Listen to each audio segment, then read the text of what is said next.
E eu quero falar aqui hoje de um encontro que para mim é muito particular, um encontro que fez toda a diferença na vida de um ser humano, e esse ser humano repercutiu sobre a sua cidade toda.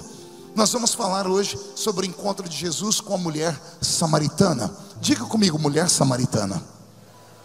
Pergunte a alguém do seu lado: você conhece a samaritana? Deixa eu te apresentar. A biografia dela é muito curta, pouco sabemos sobre essa mulher, e o que sabemos veio da revelação da boca de Jesus. Jesus, depois do seu diálogo com ela, vai dizer para nós o caráter dessa mulher. Vai dizer que ela teve 5 homens e o 6º que ela estava com ele não era dela. Então, mesmo entre a religião dela, que é a religião dos samaritanos, havia um preconceito e um peso muito grande sobre pessoas que tinham problemas com os seus pecados sexuais. Então nós vamos entender talvez o motivo porque a Bíblia não nos dá o nome dela, porque isso era um infortúnio, era uma vergonha. Jesus vai se encontrar com essa mulher, e o que me chama a atenção é porque é que ele mudou o caminho do trajeto que ele estava fazendo para entrar dentro de uma terra que para os judeus era tido como uma terra maldita, era tido como uma terra amaldiçoada. Quem conhece um pouco de história bíblica vai se lembrar que judeus e samaritanos, embora fossem irmãos de sangue, embora fossem todos filhos de Abraão, eram inimigos públicos declarados. E infelizmente, a divisão entre eles, a briga entre eles, nasceu num dia de festa.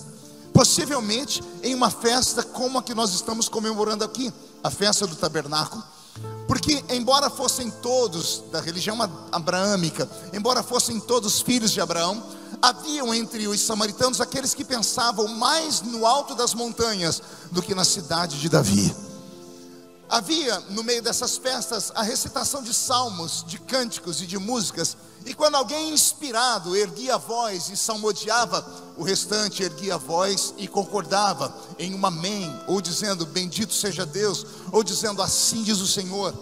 A história diz que quando um desses judeus ergueu a voz para adorar a Deus e disse: Deus tem que ser adorado em Jerusalém, um samaritano ergueu a voz e disse: não, está errado, Deus tem que ser adorado no alto da montanha. Ao invés de pararem uma discussão teológica e continuarem a adoração, o judeu, muito ortodoxo, ergue a voz e diz: não, vou refutar, Deus tem que ser adorado em Jerusalém, porque Jerusalém é a cidade de Davi. O samaritano, que deveria ter ficado quieto para não interromper a festa, também acha que foi afrontado e ergue a voz refutando, dizendo: não, Deus tem que ser adorado no alto da montanha, porque foi lá que ele falou com seu servo Moisés. O judeu, que deveria ter ficado quieto, disse: não, tem que ser adorado em Jerusalém, porque Jerusalém tem as 12 portas proféticas. E o samaritano disse: não, Deus tem que ser adorado no alto da montanha, porque foi lá que ele deu os 10 mandamentos ao seu profeta Moisés. E por conta disso, e somente por isso, judeus e samaritanos criaram um ranço e nunca mais conversaram. Se eu estivesse falando de 2 povos diferentes, se eu estivesse falando de pessoas que adoram deuses diferentes, eu até compreenderia. Mas eu estou falando de filhos de Abraão. E estou dizendo que a briga deles foi uma briga meramente teológica. E eu sei que enquanto falava, eu vi muitas pessoas fazerem assim com a cabeça. Eu também faço isso, dizendo assim: como pode uma pessoa brigar com outra por causa de questões tão pequenas religiosas? Mas foi isso que aconteceu naquele tempo. E detalhe, essas coisas ainda acontecem nos dias de hoje. Eu moro numa cidadezinha pequena, em Orlândia, e um dia desses, lá num ponto de ônibus, 2 irmãs se encontraram.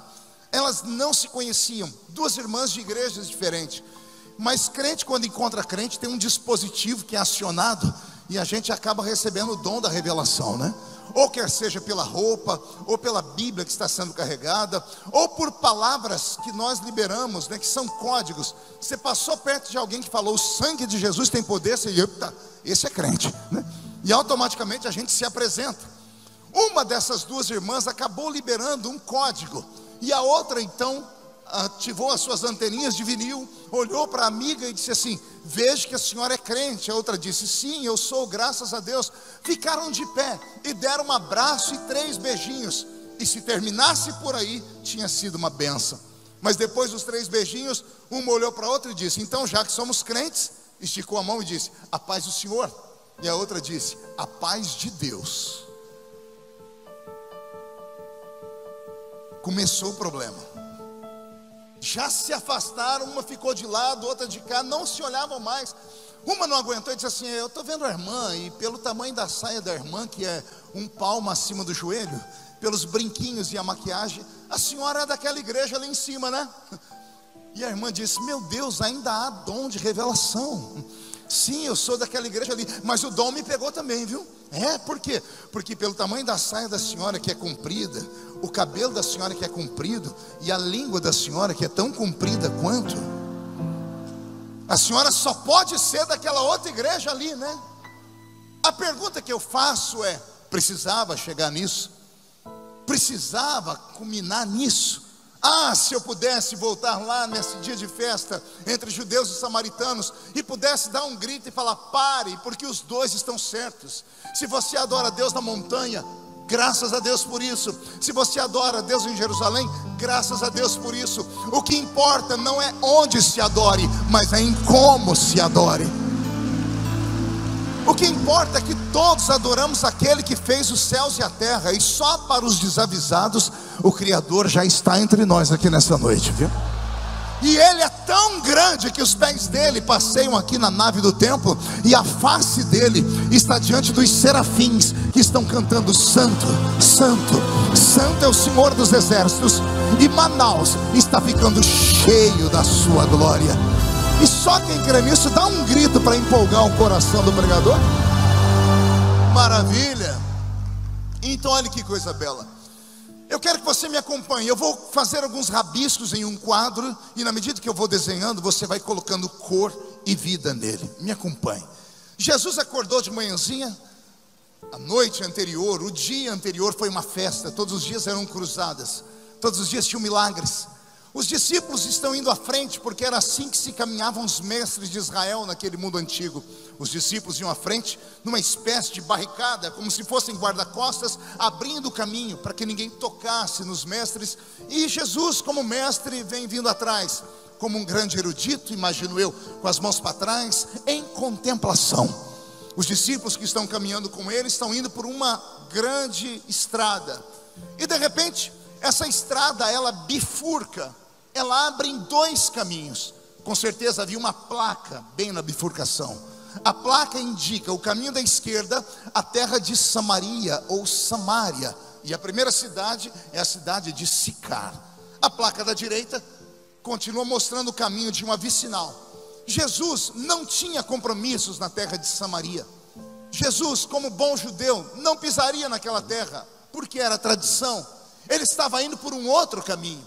E os discípulos que estão com ele, ao verem aquela placa, ignoram ela. Sabem que não podem pisar naquela terra, porque é uma ruptura religiosa. Eles estão caminhando pela direita. E depois que passam pela direita, imagino como bons crentes, que quando passam perto de uma seita, ou de um templo de uma seita, começam a debochar, mas só entre os amigos. Começam a dizer: amigos, aqui é a terra dos adoradores da montanha. Aqui é o povo que adora aquelas pedras da lei ainda. Aqui em cima moram aqueles malditos, os amaldiçoados. Estão eles confabulando, até que alguém resolve perguntar a opinião de Jesus, penso eu. E quando olham para trás, cadê Jesus? Perderam Jesus de vista. Se Jesus houvesse falado sobre o arrebatamento, tinha sido um Deus nos acuda. Mas como ele não havia falado de arrebatamento ainda, e os discípulos são inteligentes, eles devem ter olhado para trás e falado: bom, se ele sumiu da nossa vista, só há um caminho pelo qual ele pode ter ido, e é lá naquela placa, a estrada que bifurcou e mandou para a terra de Samaria. E eu imagino eles dizendo: é inacreditável, ele não jamais faria isso. Ele conhece a religião judaica, ele é um rabi da Galileia, ele sabe que nenhum judeu pisa naquela terra. Mas eles são obrigados a correrem para aquela bifurcação e verem com os olhos o que estava acontecendo. E de repente viram de fato que Jesus entrou caminhando pela terra maldita. Abrindo um parênteses, eu estudei um pouquinho a geografia daquele espaço e descobri que o caminho para onde Jesus iria no dia seguinte, que era uma outra festa, uma outra cruzada em um outro ambiente, se atravessasse pela terra de Samaria, eles encurtariam ali 1h30 de estrada, ao passo que se seguisse aqui pela vicinal, iriam demorar 1h30 para chegar lá do outro lado. Aquilo ali era um atalho, Então os discípulos estavam dispostos a sacrificar qualquer atalho só para não sujarem os pés na terra maldita. Até aqui estão me entendendo, amém? Mas Jesus não tem tempo a perder. Talvez esse tenha sido um dos motivos, mas há um outro motivo que é mais espiritual, e eu comento daqui a pouco. Jesus está andando, pisando na terra maldita, e 12 discípulos, quando vem a silhueta deles sumindo, eles são obrigados a confabular e resolver logo: ou a gente segue ele aqui, ou a gente vai por aqui. Mas se for por aqui, corremos o risco de perdê-lo, porque aqui dará uma distância de 1h30 a mais. Então eles devem ter se lembrado daquilo que hoje nós falamos muito aqui no Brasil: que quem pode manda e quem tem juízo. Jesus está mandando e eles vão atrás dele. A cada 6 passos, imagine a cena: 12 judeus com o rosto fechado, parecendo maracujá de gaveta, com raiva, irados, parando a cada 6 passos, um escorando no outro, batendo a mão no pé para tirar a poeira da terra maldita. E Jesus está lá na frente. Tire o foco dos 12, vê se você consegue vir à frente e olhar o semblante de Jesus. Eu imagino Jesus pronto para dar uma gargalhada, porque o que os discípulos não sabiam, ele já sabia. Eles sabiam onde aquela história ia dar, e com Jesus ninguém perde tempo. De repente eles se aproximam dele, quando eles vão fazer a ultrapassagem, porque os discípulos vão à frente do mestre, bem na frente deles aparece uma outra placa, e a placa está dizendo: Poço de Jacó. E quando os 12 leem aquela placa, imagino eu a emoção que tomou conta deles, os olhos marejando em lágrimas, a respiração ficando ofegante. Quer perguntar o porquê? Só falo se todo mundo perguntar. Porque os discípulos de Jesus são judeus, e por serem judeus, o primeiro ensinamento que tem antes de aprender a ler e escrever é sobre o Deus de Abraão, é sobre os milagres do Deus de Abraão. E desde crianças eles cresceram ouvindo histórias daquele poço, de que Jacó, quando foi visitar o seu irmão Esaú, depois de muito tempo, passando por aquele lugar, ficou sem água e sem comida, e Jacó, os seus filhos, suas esposas, os seus empregados e os animais acabaram ficando com sede. E ali numa madrugada Jacó falou: o Senhor me trouxe aqui para morrer. E Deus disse: pegue uma pá e cave aí na areia do deserto. Se fosse cavar na terra eu entenderia, mas é a areia do deserto. Jacó não se fez de rogado, cavou a areia, e do fundo nasceu um oásis, brotou um poço de águas vivas. No meio do deserto apareceu água. Esses discípulos cresceram ouvindo. Diga comigo: cresceram ouvindo. Mais uma vez, ouvindo. Olha que revelação linda agora que eu te dou. Eles cresceram ouvindo, ou seja, até hoje só ouviram falar daquele milagre. Mas como deixaram a religião um pouquinho de lado e começaram a andar ao lado de Jesus, o que eles só ouviram falar, eles vão enxergar com os olhos agora. Eu vou falar de novo para ver se todo mundo entende. Aquilo que eles só viram, agora está. Aquilo que eles só ouviram falar, agora estão correndo o risco de ver, somente porque estão andando ao lado de Jesus. É mais ou menos o que vai acontecer aqui nessa noite. Muitas pessoas que até hoje só têm vivido de lendas, histórias de milagre, de ouvir falar, se ficar ao lado de Jesus, corre o risco de ver aquilo que só ouviu falar, corre o risco de experimentar aquilo que até hoje só ouviu por lendas e folclores. Quando eles veem a placa, Jesus então, para ajudá-los, diz: gente, eu estou com sede, vamos nos aproximar do poço. Imagine a cena agora: 13 homens olhando para dentro de um poço, ouvindo barulho de águas vivas, sentindo o cheiro de areia molhada, estão emocionados. E de repente Jesus quebra o clima. Imagina ele fazendo assim, todo mundo olhando para ele, ele falando: pessoal, eu estou com sede e eu preciso de um pouquinho de água. E aí vem a maior decepção de todas: os 12 santos homens de Deus, os 12 discípulos, os 12 que preparam cruzadas para milhares de pessoas, não tem como tirar água daquele poço. Não tem um cântaro, não tem um balde, não tem uma xícara. Jesus está com sede, está diante do poço, o poço está ali, a água está ali, mas os seus discípulos não podem matar a sua sede. Imagina a vergonha, mas Jesus não queria constrangê-los, ele era um cavalheiro, ele era um gentleman.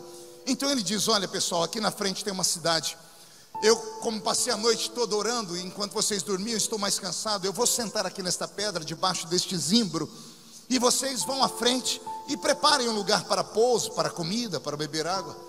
Os 12 se confabulam e chegam à seguinte conclusão: um de nós fica com ele, e os outros 11 vai preparar tudo isso. Um ficou. É por isso que nós temos a história somente no Evangelho de João. João foi testemunha ocular do que aconteceu aqui.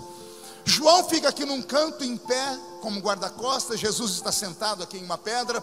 11 discípulos estão caminhando, e perna para quem tem.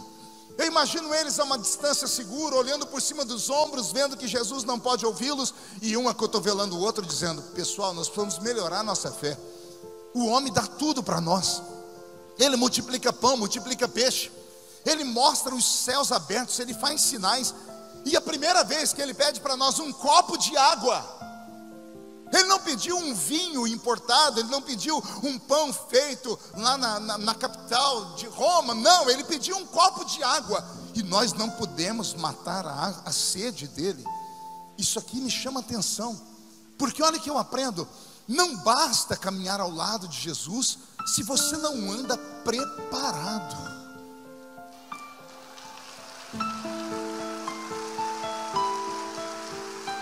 Deixa essa palavra descer, deguste ela. Muitas pessoas acham que o fato de estar na igreja já é o ó. Não, já cheguei na igreja, então já fiz a minha parte. Entrar na igreja não é mérito de ninguém, e não é mérito para ninguém. Tanto é que o meio secular criou uma piada muito interessante: por que é que o cachorro entrou na igreja? Quem sabe a resposta? Não ouvi? Porque a porta estava aberta. Ou seja, se até cachorro entra na igreja, não há mérito nenhum entrar na igreja, porque na igreja qualquer um entra. Eu quero ver entrar no culto, porque o nosso milagre começa na igreja, mas ele termina nas regiões celestiais. Paulo diz: quando vocês se ajuntam, nada acontece. Mas se vocês se ajuntam, e uns têm salmos e outros têm testemunhos, aí vocês saem da terra e entram nas regiões celestiais. E o milagre se dá nas regiões celestiais. Há pouco tempo atrás, apóstolo Renê, eu estava pregando no Paraná, num ginásio muito grande. E os irmãos do sul, eles são um pouquinho diferentes da gente do norte, nordeste e sudeste. Eles são mais comedidos, né? Eles não são espalhafatosos nem expansivos. Sulista, né? Gaúcho, paranaense e catarinense, eles são mais desconfiados. Então o pregador lá tem que pregar um pouquinho mais agitado, e você vai pregando até conquistá-lo. E eu estava pregando, e um silêncio naquele ginásio. E eu pude olhar assim, e bem no corredor, no meio do ginásio, tinha um cachorro deitado, e ele prestava atenção em mim. Você vai rir o que eu vou contar agora, porque depois que eu liberei uma palavra pimenta, né, curtinha e cheia de fogo quente, um irmão lá atrás deu um grito. Parece que o fogo vem de trás para frente, né? Lá atrás alguém deu um grito, e o ginásio inteiro fez assim, para olhar para a pessoa. O cachorro não olhou para trás também? Eu comecei a achar estranho. Eu liberei outra palavra revelada. Lá atrás, do outro lado, alguém deu um grito. Todo mundo olhou para o outro lado, e o cachorro olhou também. Eu falei: meu Deus, esse cachorro deve congregar nesse ministério. Daqui a pouco a glória de Deus desceu, mas que desceu rasteiro, virou aquele sarceiro, e o fogo pegou. Quando o povo adorou a Deus com um turbilhão de gritos, o cachorro não se empolgou. Ele ergueu a cabeça e fez assim: au! Um diácono assembleiano do canto do púlpito aqui embaixo olhou para mim e disse: eita, que até o cachorro ficou crente. E eu olhei para o diácono e falei: não está crente não. E o diácono, em vez de ficar quieto, me afrontou e disse: está crente sim, senhor. E eu disse: não está. Ele disse: está. Eu falei: por que você acha que ele está crente? Ele falou: o senhor não escutou o cachorro dando glória a Deus? Eu disse: eu escutei o cachorro latir. Ele falou: e eu interpretei as línguas dele.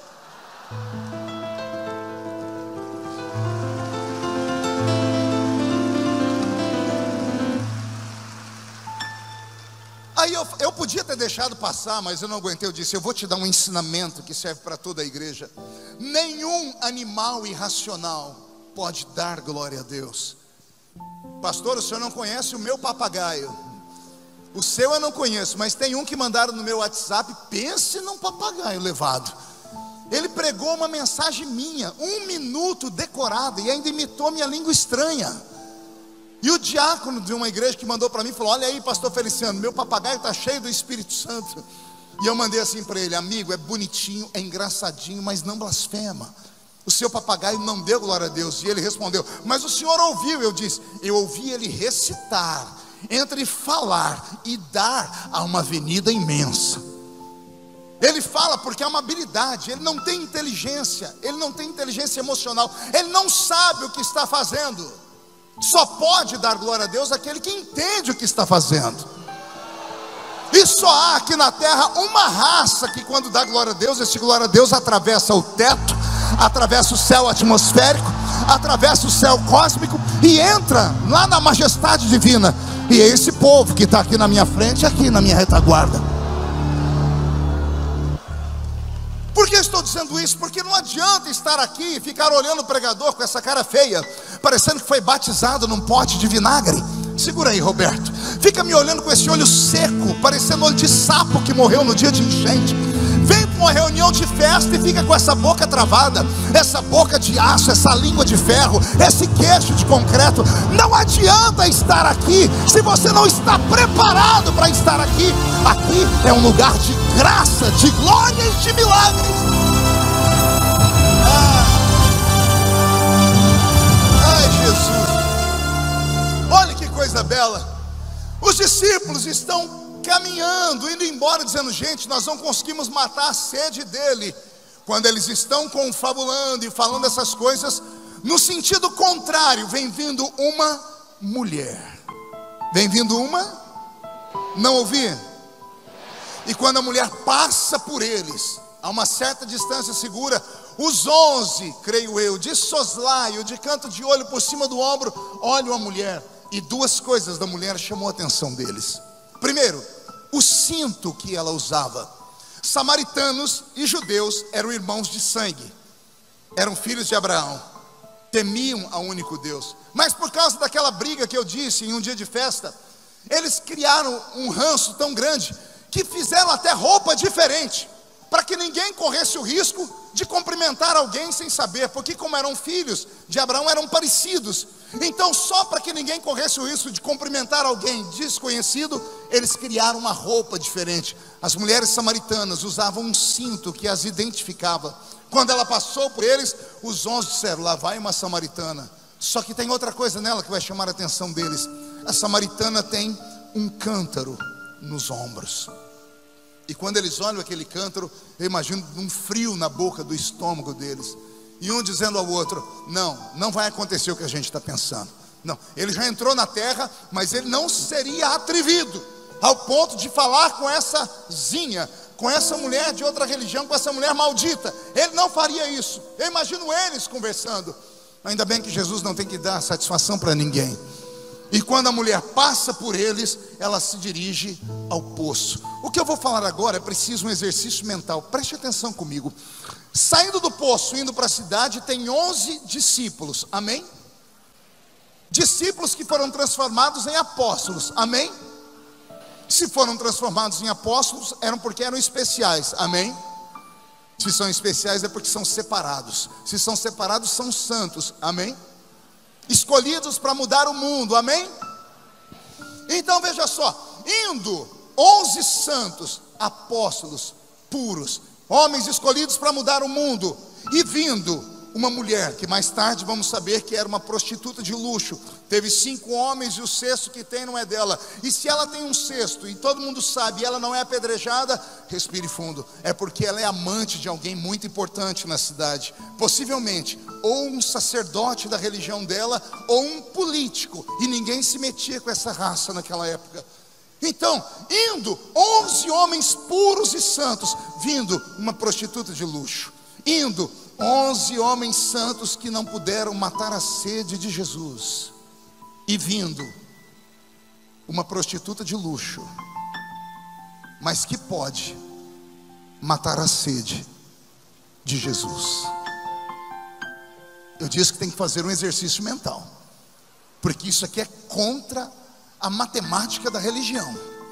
11 homens santos estão indo, não puderam dar uma gota de água para Jesus. Vem vindo uma prostituta, ela pode matar a sede de Jesus.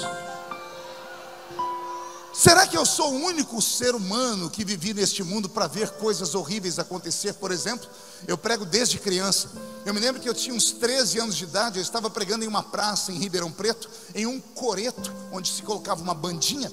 E as pessoas paravam para me ouvir. Não é porque eu pregava bem, porque eu era muito pequenininho, era engraçadinho, uma gravatinha de crochê, uma voz de taquara rachada, que só, um som horrível que eu falava aleluia, o povo entendia glória a Deus. E quando eu fiz um apelo, na esquina da praça tinha um prostíbulo, um bar, e uma mulher seminua saiu correndo e veio à frente desse coreto onde eu estava e cravou os joelhos no chão aos gritos. Quando ela dobrou o joelho dela, os joelhos, as vergonhas dela apareceram todas, porque ela estava muito mal vestida.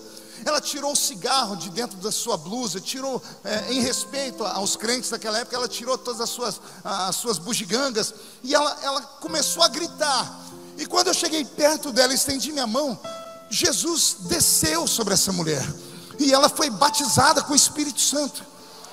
E ela começou a orar em línguas ajoelhada. Segure, ela começou a orar em línguas ajoelhada. Eu fiquei tão feliz e disse: Jesus batizou ela com o Espírito Santo. Tinha uma meia dúzia de crentes no meio da praça. 2 irmãs de coquezinho na cabeça, senhoras do círculo de oração, mulheres santas. Elas chegaram perto daquela mulher, olharam para ela, seguraram a Bíblia como se fosse um escudo, botaram a mão na cabeça da mulher e começaram a gritar: sai dela agora, Satanás, nós te repreendemos em nome de Jesus. E a mulher continuou orando em línguas. E eu perguntei daqui de cima: o que as senhoras estão fazendo? E elas: você não está vendo que isso aqui é demônio? Eu disse: por que demônio? Se ela está falando em línguas, foi o Espírito Santo que desceu. Uma olhou para mim e disse: você é jovenzinho na fé, aprenda. O Espírito Santo não desce sobre lixos como esse.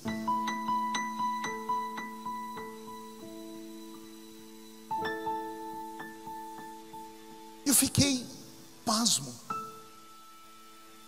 Eu olhei para aquela mulher em estado de putrefação espiritual, aos choros, aos gritos. E olhei para aquelas 2 irmãs e me lembrei que o culto todo que eu preguei, as 2 não abriram a boca para respirar. Mas a prostituta caiu de joelho aos gritos, pedindo misericórdia. As 2 santas não mataram a sede de Deus. A prostituta dobrou o joelho e verteu tudo que ela tinha diante do altar.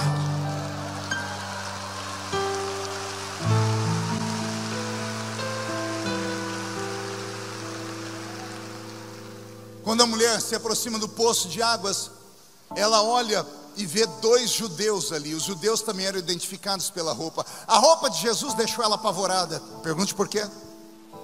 Porque a roupa dele era uma estola sacerdotal branca. Ela sabia que ele era um líder religioso. E se ele fosse um líder religioso com dom de revelação e descobrisse qual era o estilo de vida dela, bastaria ele estender a mão para o seu outro discípulo e dizer: mate, apedreja, e ela seria apedrejada. Então a mulher, tudo que tem que fazer, faz muito rápido. Ela ajoelha, ela tira debaixo do seu cinto uma corda, um cordão, ela amarra no gargalo do cântaro que ela tira dos ombros, ela joga o cântaro dentro do poço, o cântaro bate nas águas, barulho de águas em movimento, chuá. Daqui a pouco ela começa a içar, ela começa a erguer o cântaro, e o cântaro sai de dentro daquele poço, vertendo água cristalina, água fria, água que pode matar a sede de qualquer moribundo no deserto.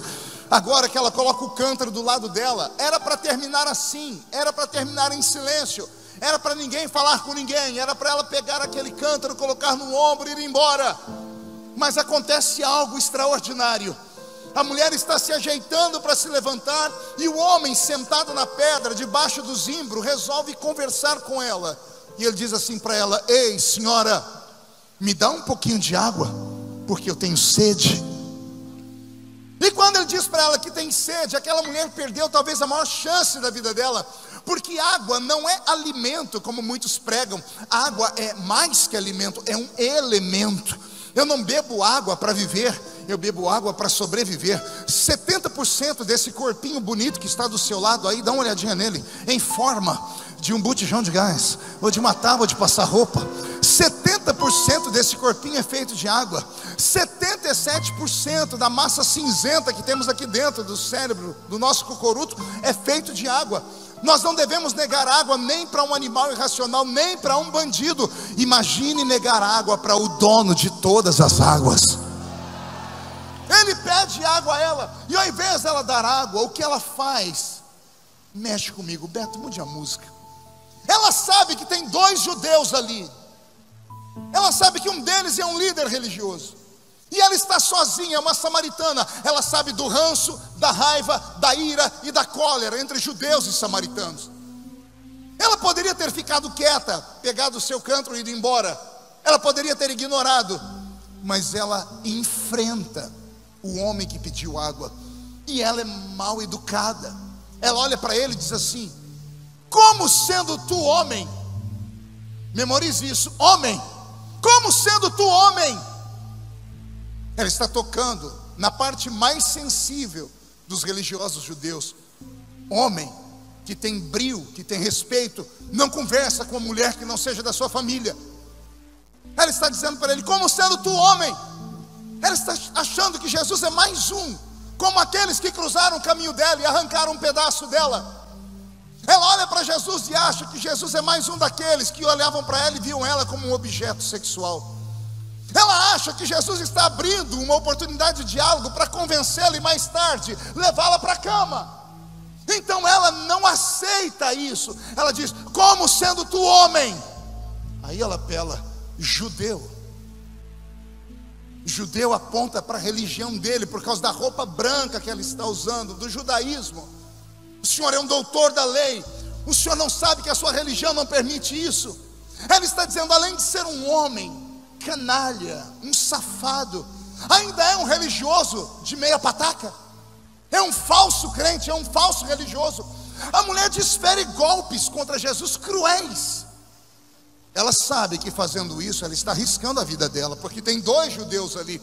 João, quando escuta isso, deve ter ficado furioso, porque Jesus é o rabi dele. João deve ter olhado para o chão, viu pedras e paus, e só ele falar que eu mato essa mulher, só ele falar que eu desfiro golpe sobre ela, porque ninguém pode atacar um rabi da Galileia dessa forma. Olhe para mim.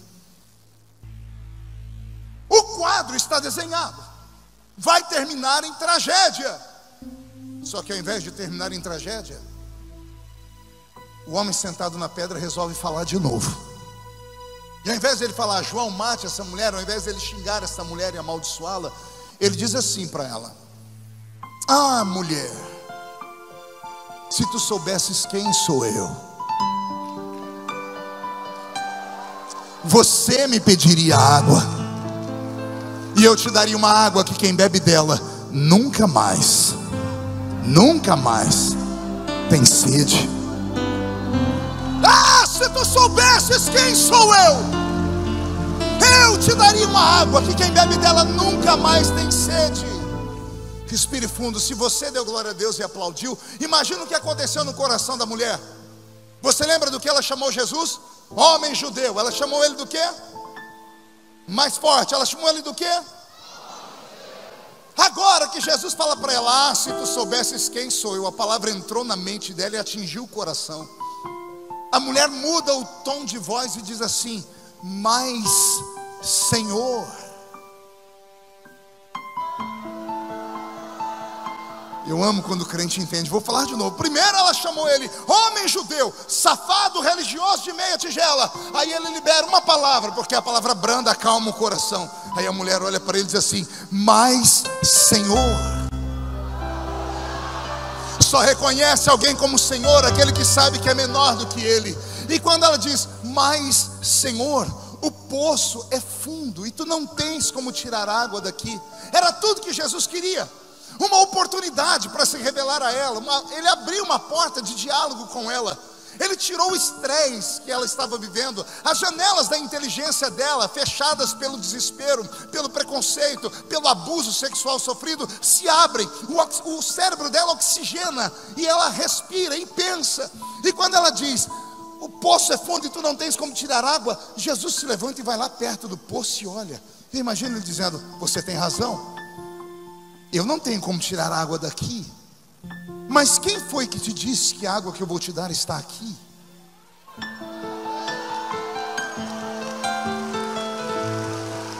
Eu vou pedir ajuda para os universitários. Meu apóstolo conhece Israel mais do que eu. Lá onde tem o poço de Jacó, ao redor, num raio de quase 10 quilômetros, não tem uma gota d'água. Não tem rio, não tem córrego, não tem val. É no meio do ermo. Quando Jesus diz que a água que ele vai dar para ela não está ali, a mente dela viaja. E se não está aqui, onde está essa água? Aí Jesus se revela: eu sou a fonte da água da vida.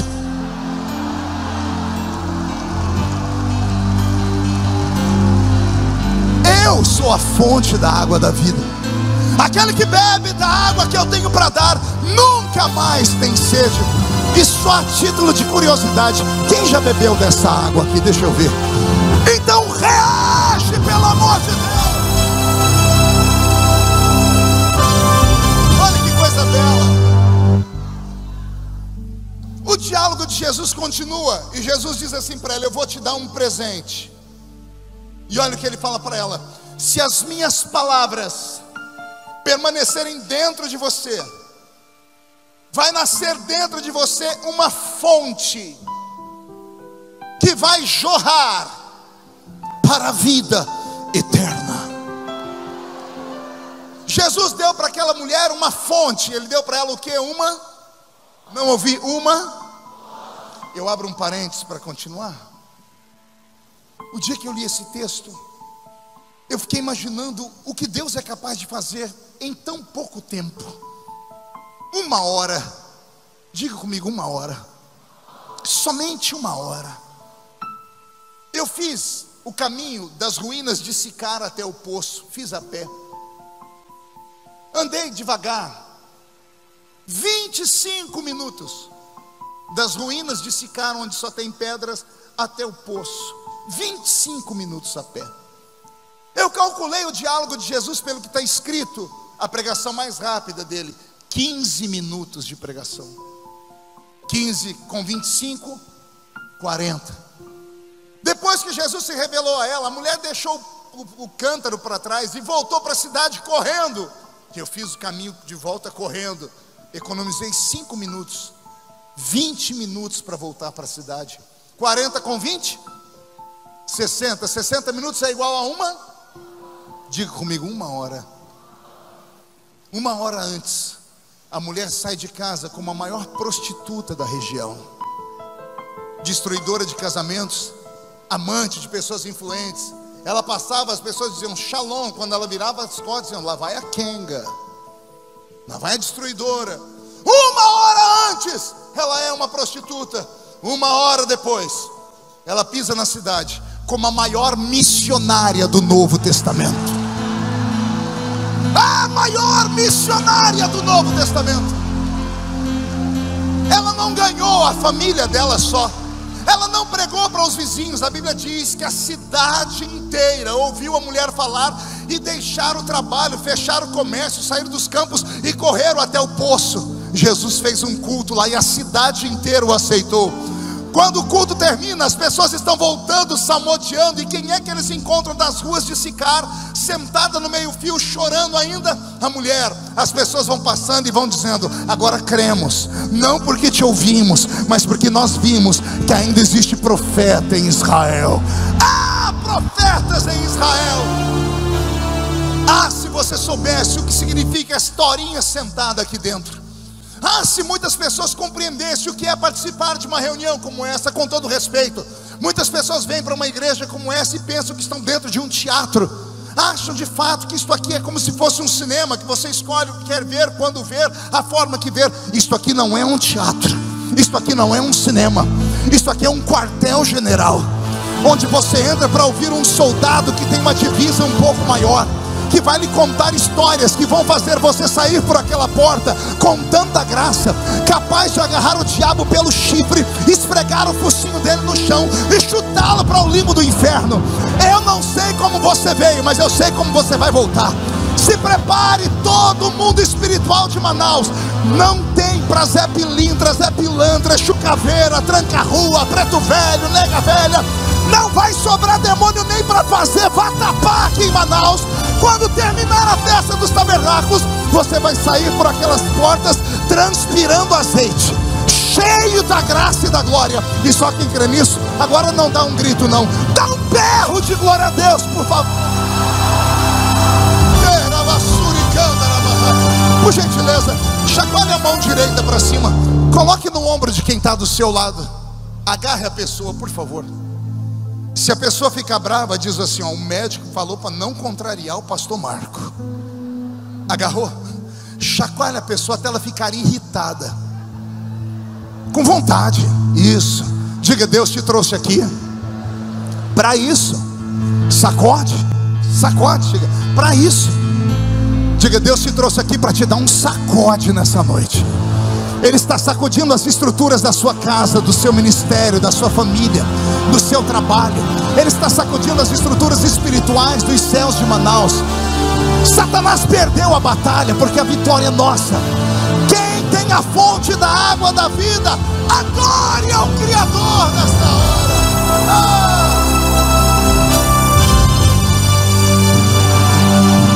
Sente mais um minutinho. Já estou terminando. Uma semana depois, quanto tempo depois? Jesus está em uma festa. A festa que ele vai ficar de pé e falar: é o último dia da festa, então vou deixar o milagre para o último dia. Só que ele percebe que há uma espécie de dissensão entre os discípulos.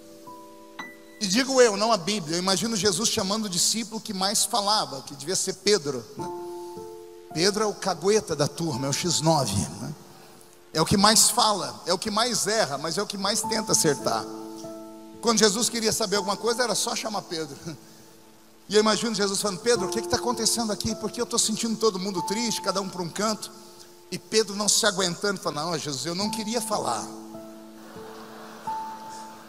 mas já que o senhor perguntou, está todo mundo triste com o senhor. Por quê, Pedro? Por causa da semana passada. O que aconteceu semana passada, Pedro? Por causa daquela zinha lá. Que zinha, Pedro? Aquela samaritanazinha lá. E o que aconteceu? João contou para nós. Contou o que, Pedro? Que o Senhor deu para ela um presente. Deu. Qual o presente? João falou que o Senhor deu para ela uma tal de fonte, que jorra para a vida eterna. E por que está todo mundo bravo? Ó, Senhor, a gente já está com o Senhor há uns 3 anos aí, e até hoje não caiu nenhuma gotinha dessa água para nós, pô. A mulher lá, o Senhor já dá a fonte. Para nós aqui, nenhuma gotinha de água. Eu imagino Jesus olhando para ele, dizendo: é por isso que está todo mundo jururu. Pedro, chama todo mundo lá. O Senhor não vai contar aqui. Chama todo mundo, Pedro. Eu imagino chegando os 12, todo mundo olhando para Jesus e olhando para Pedro, olhando para Jesus, para Pedro, e um fazendo assim: X9. E Pedro dizendo: não, gente, o homem tem dom de revelação, sabe tudo. E Jesus falando: então quer dizer que está todo mundo triste comigo porque eu resolvi abençoar a samaritana? Vocês são machistas, é? Porque ela é mulher? É por causa que ela adora a Deus na montanha? Vocês acham mesmo que eu daria para aquela mulher um presente que negaria ele para vocês? Vocês acham que eu sou injusto e vocês caminham comigo há 3 anos e eu nunca dei nada para vocês? Será que eu tenho que dar nome, tenho que desenhar tudo para vocês? Pedro, sim, Senhor. Onde é que você arrumou coragem para pular na madrugada de cima de um barco e andar em cima das águas? Pedro. Só não tem medo da morte quem tem a fonte da água da vida, Pedro. Tiago e João, sim, Senhor. Onde é que vocês arrumaram coragem para chegar em mim depois daquele evangelismo malfadado? Que não, o povo, eu acho, digo eu, não a Bíblia, não devem ter dado oferta para os evangelistas. Não deu oferta para o evangelista, ele fica irado. né? Os dois voltaram a Jesus. A gente pode destruir aquela cidade lá, pode morar para cair fogo, porque nós fomos lá e ninguém recebeu a gente bem. Onde é que vocês arrumaram coragem para falar isso comigo? Eles engasgados, Jesus dizendo: só não leva afronta para casa quem tem a fonte da água da vida. Os outros 9 que sobraram, como é que vocês acham que os demônios e as enfermidades se sujeitam a vocês? Só se sujeitam a vocês porque dentro de vocês jorra a fonte da água da vida que salta para a vida eterna.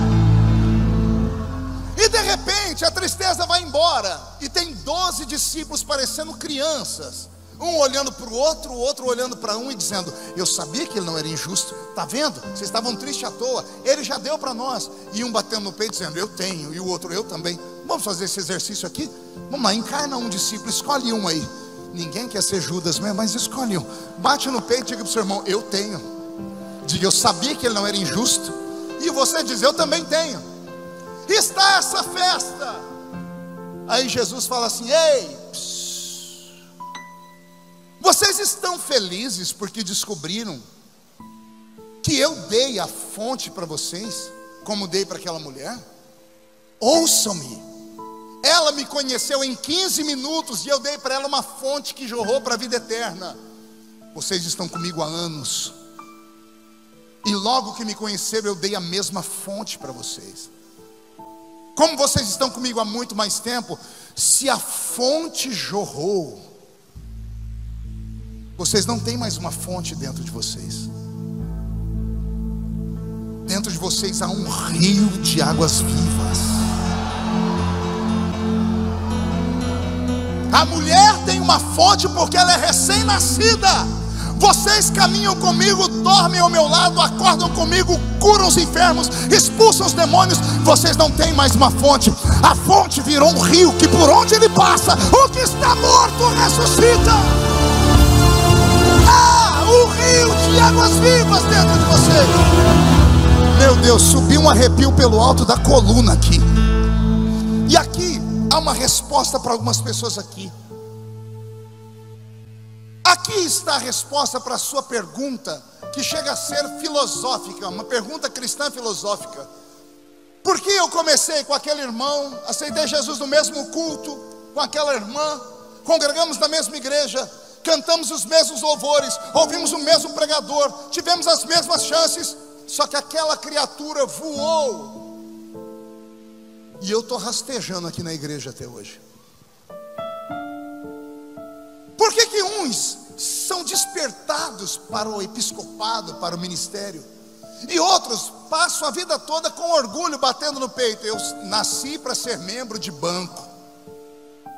E com todo respeito, membro de banco é verniz, prego, tinta, madeira, plástico, isopor, pano, ferro. Jesus não chamou ninguém para ser membro de banco. Você é membro do corpo místico de Jesus de Nazaré. Ouça-me, o que um crente aqui dentro faz, o outro pode fazer igual ou melhor. Eu vou repetir: o que um faz, o outro pode fazer, e potencialmente maior e melhor. Mas como é que se dá essa, como é que a pessoa adquire esta graça? A unção que você respeita é a unção que você atrai. Quando você vê alguém ministrar, cantar e pregar, e o seu espírito bate com o da pessoa, e aquilo mexe com o seu coração, e você diz: eu quero. É feita uma aliança entre o céu e a terra. Só que entre o dia do querer e o dia do receber, há o tempo. E a prova do tempo é talvez a mais difícil de ser enfrentada. O problema é que você não conseguiu aguentar os trancos. O problema é que você teve crentes que passaram pela sua vida e eram aqueles tipos de crentes que aqui em Manaus não tem, só tem na igreja que eu sou pastor. Pense numa raça ruim, que nunca conseguiram nada na vida, e quando vê alguém novo convertido sonhar e crescer, ao invés de ir estimular e empurrar, a pessoa diz assim: para com isso, você é fanático, beato de igreja, piolho de igreja, santarrão, você tem distúrbios mentais, você sofre com psicopatia mental. Chamam as pessoas de esquizofrênicas. Amados, a nossa fé é uma fé mística. A fé pentecostal não é para homens e mulheres normais. O normal quer uma explicação racional para tudo. O normal quer que tudo se resuma em uma equação matemática: 2 mais 2 é igual a 4. Mas num culto pentecostal não há espaço para gente normal. Só tem espaço para gente louca, para gente doida, para gente que vê o invisível, que escuta o inaudível, que sente aquilo que ninguém sente. Eu não posso achar que aquelas moças e moços bonitos sentados no chão são normais, porque uma pessoa normal vai querer sentar numa poltrona almofadada, mas eles ficam ali por quê? Porque a expectativa deles é que algo extraordinário vai acontecer. As coisas só podem ser resolvidas quando você não deixa os outros entulharem a sua fonte.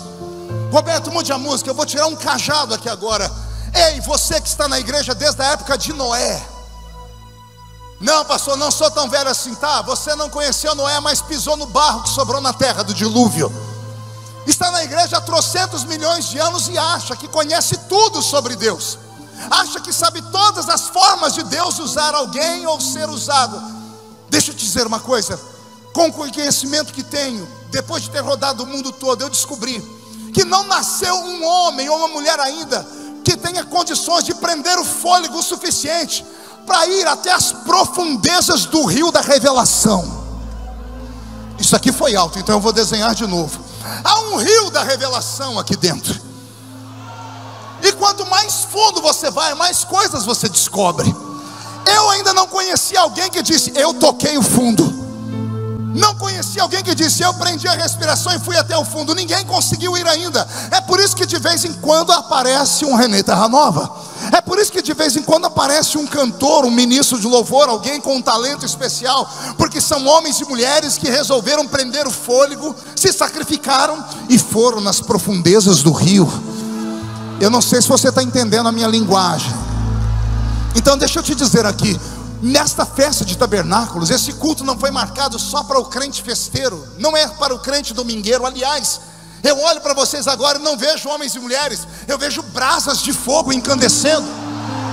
Eu vejo homens e mulheres que, se acreditarem em 10% do que eu estou falando aqui, quando saírem pelas ruas de Manaus, vai acontecer um reboliço tão grande, mas tão grande, eu repito, grande, mas tão grande, que Deus vai colocar um par de asas nas suas costas.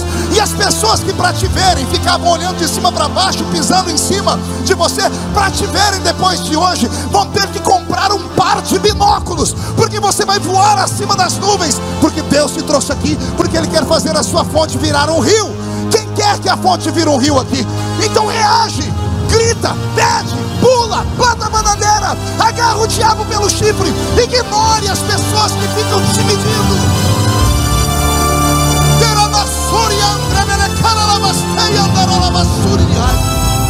Ah, meu Deus, qual foi o seu problema? Em qual esquina da vida ou em qual culto você parou para ver aquele homem, aquela mulher que naquele dia estava na carne e matou os seus sonhos, e entulharam a sua fonte e fizeram você perder completamente os desejos espirituais e os sonhos espirituais? A minha geração, a geração do apóstolo René, com muito orgulho eu costumo dizer que a nossa geração é uma geração raiz. Infelizmente, essa geração Nutella, essa geração só do oba-oba, essa geração que não sabe o que é pagar o preço, essa geração que não consegue conviver numa sociedade se não for aceito. É por isso que para postar uma foto lá no Instagram tira 85 mil. Aí escolhe a melhorzinha, que não demonstra o que você é de verdade, e posta lá com caras e bocas, e fica olhando para ver os comentários. Aí a pessoa tem 10 seguidores, 6 está falando mal, a pessoa quer se matar. Ah, o mundo inteiro está contra mim. Esta geração precisa conhecer Deus de verdade. Um Deus que, quando encontra um homem ou mulher de coragem, Ele não olha para a posição financeira dele, Ele não olha para a posição social dele, Ele não olha para a cor da pele e nem para o sexo da pessoa. Se Deus achar um maluco e falar assim: eis-me aqui, Deus pega na mão desse maluco e salta muralhas com ele. Ouça-me, a chamada para a salvação é de cima para baixo. É Deus amando o mundo inteiro de tal maneira que deu seu Filho unigênito para que todo aquele que nele crê não pereça, mas tenha vida eterna. A salvação é para todos. Para salvar, Deus não faz acepção. Ele salva o rico, o pobre, o gordo, o magro, o feio, o bonito, o branco, o negro e o asiático. Para salvar, e ponto final. A única coisa que temos gratuita aqui no reino é a salvação, porque foi pago um alto preço, ninguém conseguiria pagar, então Deus pagou isso por nós, ponto final. O que passar da salvação custa, e custa caro. Custa, e custa desejo, sacrifício, renúncia, sonhos, afastamento de outras pessoas. Se você quer ser usado por Deus e quer ver as coisas incríveis, e não quer ficar apenas com uma fonte entulhada, vivendo de coisas do passado, lembrando apenas de um crente sorumbático, você precisa começar a rever os caminhos por onde você passou e tirar da sua fonte todas as pedras que jogaram ali. Desentulhe a sua fonte hoje e você vai ver onde Deus vai te colocar. As pessoas sempre perguntam para mim: como é que o senhor aguenta? Porque tudo comigo vai parar no Jornal Nacional ou no Fantástico. Aí as pessoas falam: como é que o senhor dá conta? Eu digo: simples. Eu nunca deixei ninguém entulhar a minha fonte. Nunca deixei ninguém falar para mim: você não pode, você não vai, você não dá conta. Nunca. Porque eu aprendi a ouvir Deus desde a minha infância. E quem me apresentou Deus não foi uma pessoa de anel de formatura, rica, importante, poliglota, não. Quem me apresentou Deus foi um crente que tinha 2 dentes na boca, o zagueiro e o atacante. A pessoa era analfa de pai e beta de mãe, falava tudo errado, mas quando dobrava o joelho, o céu despencava, o corpo arrepiava, as lágrimas brotavam dos olhos. E eu comecei a descobrir que tais pessoas tinham algo que eu não tinha. Eu tinha que procurar, tinha que cavar. Amados, Deus não é injusto. O que Ele deu a mim, o que Ele deu ao apóstolo René e ao Roberto, Ele deu a todos nós. Todos nós temos a fonte. O problema é o que você está fazendo com a sua fonte. O problema é a prioridade que você fez com ela. Você entulhou, você deixou outro entulhar. A senhorita foi pensar mais na sua aparência física, e o dia em que você deu um grito de glória a Deus e filmaram e te mostraram, você se achou feio e nunca mais fez isso. Você se preocupa com o que as pessoas pensam ou falam. Quem fala de você não paga as suas contas. Quem fala de você não morreu na cruz do Calvário por você. As favas com que os outros pensam.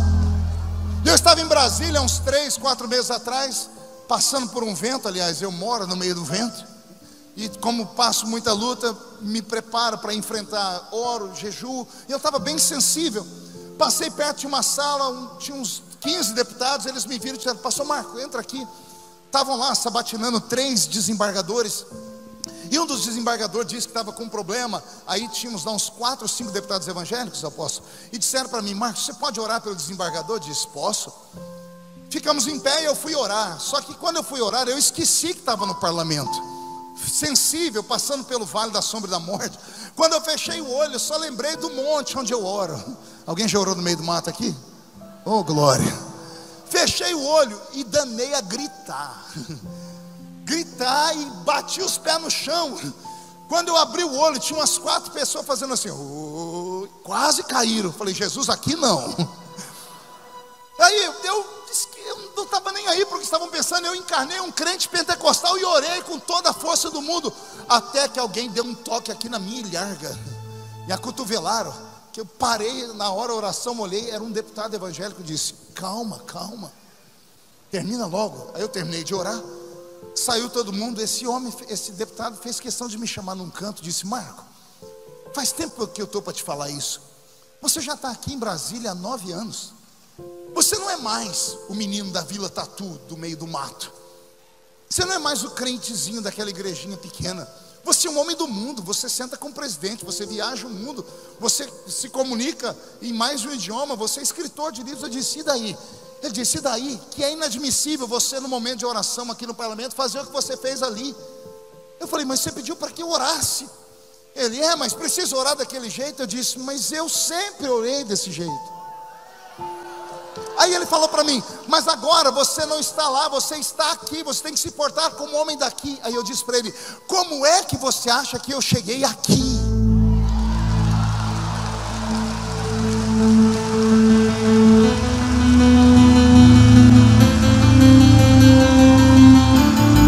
Aí eu falei para ele: eu não me envergonho do Evangelho de Cristo, porque ele é o poder de Deus para a salvação de todo aquele que nele crê. Ouça-me, se você se envergonha da sua identidade, a sua fonte nunca vai virar um rio. É tarde demais para você querer sair desse ministério e ir lá para aquele ministério que parece que as pessoas congregam lá no Lions Club. Só tem gente perfeitinha, quietinha e equilibrada. É tarde demais. Quem mandou você vir para cá? Aqui tem um negócio que pega na gente, né? Tem um fogo, uma graça, uma glória. Você já caminhou demais, não dá para voltar mais atrás. Então se entrega. Faz o teste, se entrega. Deixa a fonte jorrar, e você vai ver onde Deus vai te colocar. Há um rio de águas vivas que vai saltar de dentro de você. Quando esse rio bater na sua família, a sua casa será salva. Quando esse rio bater na sua empresa, a sua empresa vai prosperar. Quando este rio bater nas comunidades fracas, as comunidades vão se fortalecer. Quando este rio passar pelas encruzilhadas, as obras de feitiçaria serão quebradas. Quando este rio bater nos homens que mexem com tráfico de droga, os drogados serão libertos. Quando este rio saltar de você e vir se manifestar na igreja, as pessoas vão ver que você é de carne e osso, mas a glória de Deus habita dentro deste vaso. Se alguém acredita nisso, dá mais um grito de glória a Deus, por favor. Fique de pé comigo agora. Uramassuri Kanda.